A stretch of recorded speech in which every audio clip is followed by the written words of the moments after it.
Can I tell you something honestly? Of course. What's up? A lot of people try to learn English by memorizing lists, grammar rules, vocabulary tables, pages and pages of notes. Yeah. And then what happens?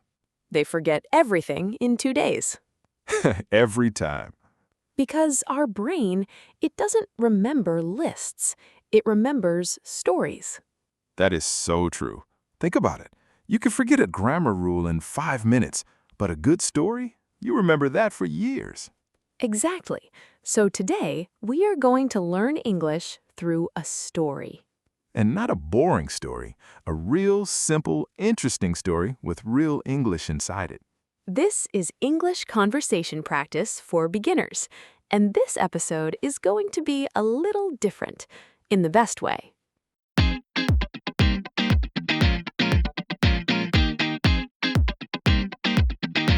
Welcome, everyone. You are listening to the Easy English Podcast. The place where we make English simple, natural, and actually enjoyable.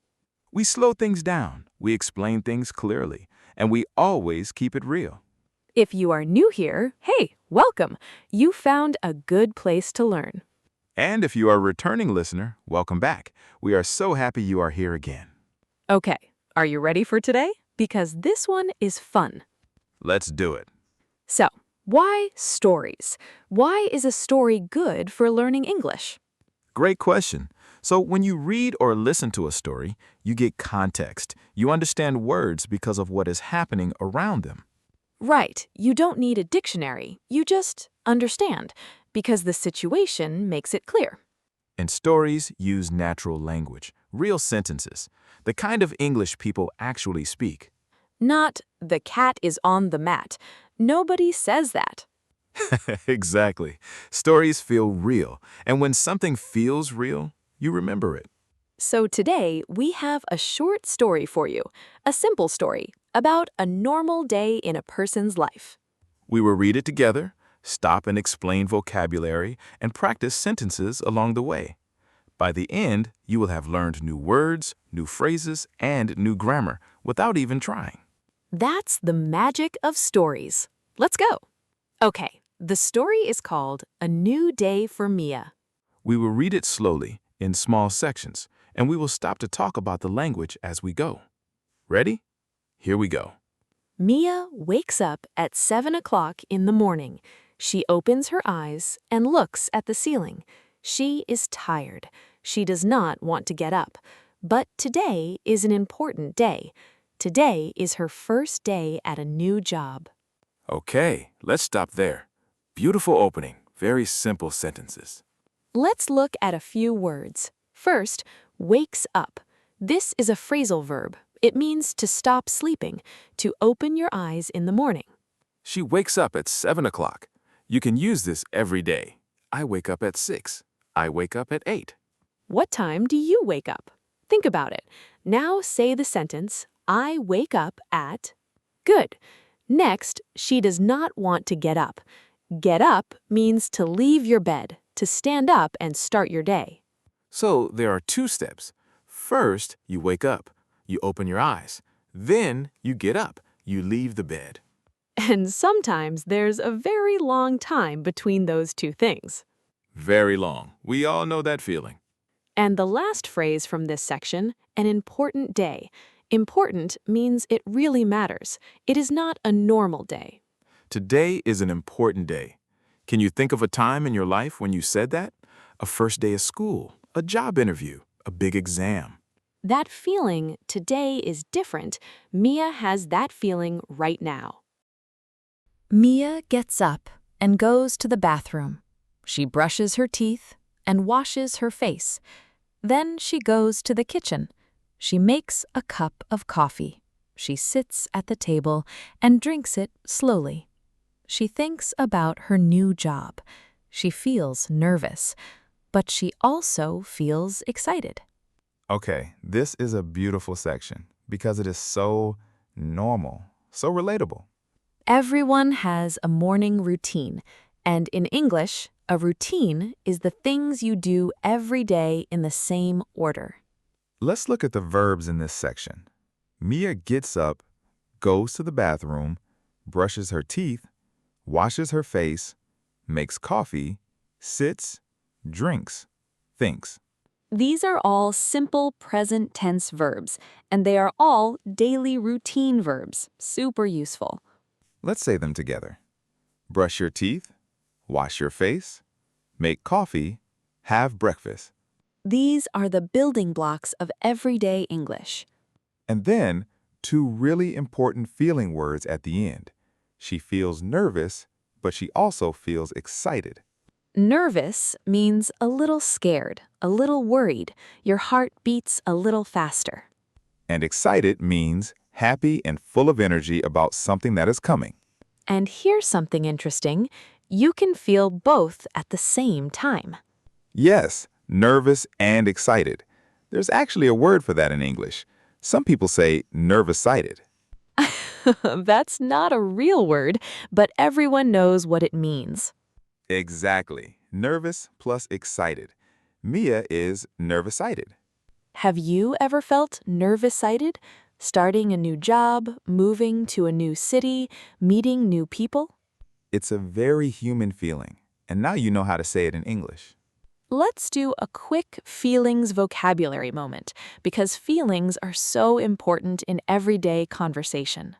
Nervous, a little scared about something coming. Excited, very happy and full of energy about something. Tired, you need sleep or rest. Confident, you believe in yourself. Worried, you think something bad might happen. Relieved, you were worried, but now everything is okay. These words come up all the time, in conversations, in stories, in everyday life. How do you feel today? Practice answering that with one of these words. I feel tired. I feel excited. I feel nervous. Simple, perfect. At 8 o'clock, Mia leaves the house. She takes the bus to work. On the bus, she listens to music. It helps her feel calm. The bus arrives at the city center. Mia gets off the bus and walks to the office building. She stops outside the door. She takes a deep breath. Then she smiles and walks inside. Oh, I love that ending. She takes a deep breath. Then she smiles and walks inside. So good. Very visual. You can really see Mia standing there. Let's look at some phrases. Takes the bus. This means she uses the bus as her transport. I take the bus. I take the train. I take the metro. Or you can say, I go by bus. I go by train. Both are correct and natural. Next, gets off the bus. When you arrive at your stop and you leave the bus, you get off. And the opposite. When you enter the bus, you get on. Get on the bus, get off the bus. Simple but important. And this phrase, takes a deep breath. This is what people do when they are nervous or need to calm down. You breathe in slowly and deeply. In English, we say this a lot. Just take a deep breath. It means relax, calm down. You can do this. And then Mia smiles and walks inside. She is ready. That small detail, the smile, tells us so much about Mia. She is nervous, but she decides to be brave. Inside the office, a woman comes to meet her. Her name is Laura. Laura smiles and says, "Welcome. We are so happy you are here." Mia smiles back and says, "Thank you. I am very happy to be here."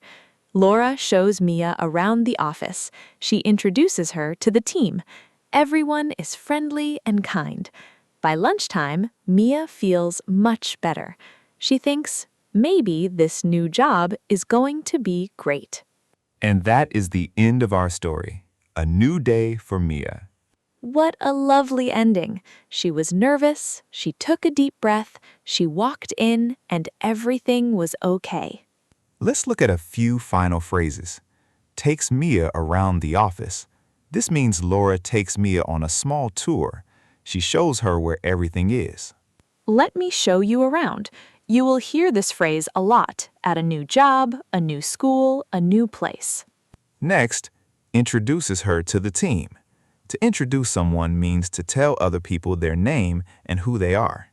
This is Mia. She is our new colleague. That is an introduction. And the last phrase, by lunchtime. This means before lunch, before 12 or 1 o'clock. By lunchtime, she feels much better, so in just a few hours, her feelings changed completely. From nervous to comfortable. That happens, and it is good to know the English words for it. Okay, now let's take the language from the story and use it in real life. Because that is the whole point. Not just to understand the story, but to use the words yourself. Situation 1. It's Monday morning. Someone at work asks you, "How are you feeling today?" You can say, a little nervous actually. I have a big meeting today. Or, pretty good. I feel excited about today. Situation 2. You start a new job and your manager gives you a tour. You can say, thank you so much for showing me around. Or, I'm very happy to be here. Situation 3. You meet a new colleague and you want to introduce yourself. Hi, I'm Mia. I'm new here. Simple, friendly, perfect. Or, nice to meet you. I just started today. These small phrases make a huge difference.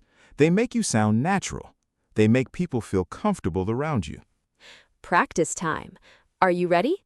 Say these out loud, right now. Don't be shy. Repeat after us. She wakes up at 7 o'clock. I wake up at.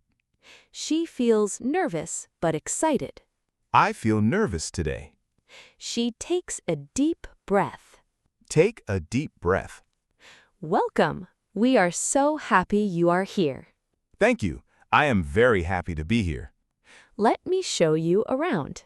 Nice to meet you. I just started today. By lunchtime, she feels much better. Maybe this is going to be great. Excellent. Say those again if you need to. Repeat them in the shower, on the bus, while you make coffee. Anytime, any place. That is how you make them yours. Quick vocabulary review. The key words from today's story. Wake up, to stop sleeping and open your eyes. Get up, to leave your bed and start your day. Nervous, a little scared or worried. Excited, happy and full of energy. Routine, the things you do every day in the same order. Take a deep breath. Breathe slowly to feel calm. Show around, give someone a tour of a new place. Introduce. Tell someone a person's name and who they are. 8 words, all from one short story, all useful for real life. Okay, here is your challenge for today, and this one is really fun. In the comments below, tell us about your morning routine in English. Use the words from the story, just 2 or 3 sentences. For example, I wake up at 6:30. I make coffee, then I feel ready for the day. Or, I wake up late every day. I feel tired in the morning, but I feel better after breakfast. Simple, honest, real. We want to read your story. And if you liked the story today, tell us that too. We can do more stories in future episodes. Yes, let us know in the comments. And that is our episode for today. A new day for Mia, and a new day for your English too. You learned new vocabulary, new phrases, new feelings words, and you heard real, natural English all inside one simple story. That is powerful, and you did it just by listening and practicing. Remember what Mia did when she was nervous. She took a deep breath, she smiled, and she walked in. That's exactly what learning a language feels like sometimes.